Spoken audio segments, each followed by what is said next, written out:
বড় হয়ে গেছে বাবা একাই ভাত খাও আগে ভাত দেও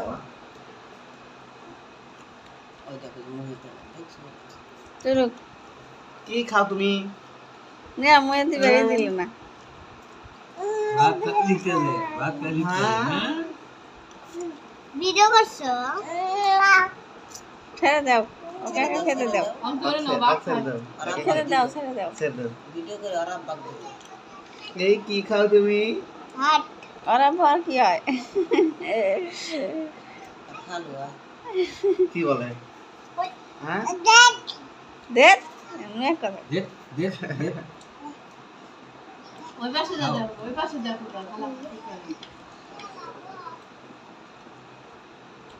ভালো খাইছে হ্যাঁ একদম রাত তুলবার জানো কিছু কেমন লাগে রাজা